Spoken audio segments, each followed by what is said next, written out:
വനമേഖലയോടടുത്തുള്ള ഭൂമികളിൽ കൃഷി ചെയ്തില്ലെങ്കിൽ ഭൂമി ഏറ്റെടുക്കുമെന്ന ഉത്തരവ് വനംവകുപ്പ് പിൻവലിച്ചു. പ്രവർത്തിക്കുന്ന തോട്ടങ്ങളും കർഷകന്റെ കൃഷിഭൂമിയും വനംവകുപ്പ് ഏറ്റെടുക്കാൻ ഉദ്ദേശിക്കുന്നില്ല എന്നതാണ് പുതിയ ഉത്തരവ്. CITU CPM ഇടപെടലിനെ തുടർന്നാണ് വനംവകുപ്പ് നടപടി. കഴിഞ്ഞ ദിവസം Thenmala forest range officer estate നടത്തിപ്പുകാർക്ക് നൽകിയ ഉത്തരവിൽ അടിക്കാട് വെട്ടിത്തെളിച്ച് ഭൂമിയിൽ കൃഷി ചെയ്തില്ലെങ്കിൽ ആ ഭൂമി വനം വകുപ്പ് ഏറ്റെടുക്കുമെന്ന് അറിയിച്ചിരുന്നു.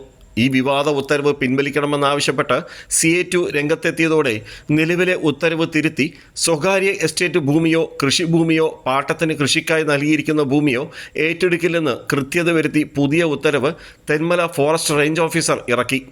അതേസമയം വനത്തോടടുത്തുള്ള ജനവാസ മേഖലകളിൽ വന്യജീവി ശല്യത്തിനെതിരെ നടപടി വേണമെന്നാവശ്യപ്പെട്ട് തെന്മല DFO ഓഫീസിലേക്ക് CPM CITU നേതൃത്വത്തിൽ മാർച്ച് നടത്തി.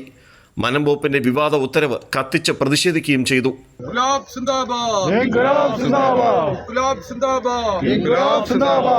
തെന്മല DFO ഓഫീസിന് മുന്നിൽ നടന്ന മാർച്ചും ധർണയും CPIM കൊല്ലം ജില്ലാ സെക്രട്ടേറിയറ്റ് അംഗം S. ജയമോഹൻ ഉദ്ഘാടനം ചെയ്തു.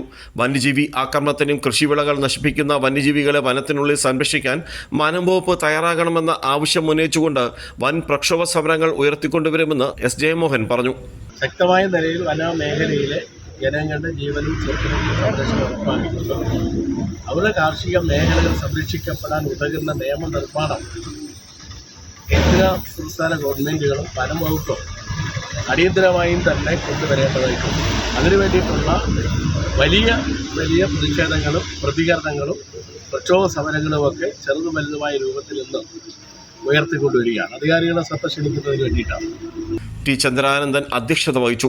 S. Biju, R. Pradeep, VS മണി, R. Suresh, Vinod, V. Ramachandran Pillai, P. Vijayan, P. Raju, Lekha, Gopalakrishnan എന്നിവർ സമരത്തിന് നേതൃത്വം നൽകി. രാജ്കുമാർ, കൈരളി ന്യൂസ്, കൊല്ലം.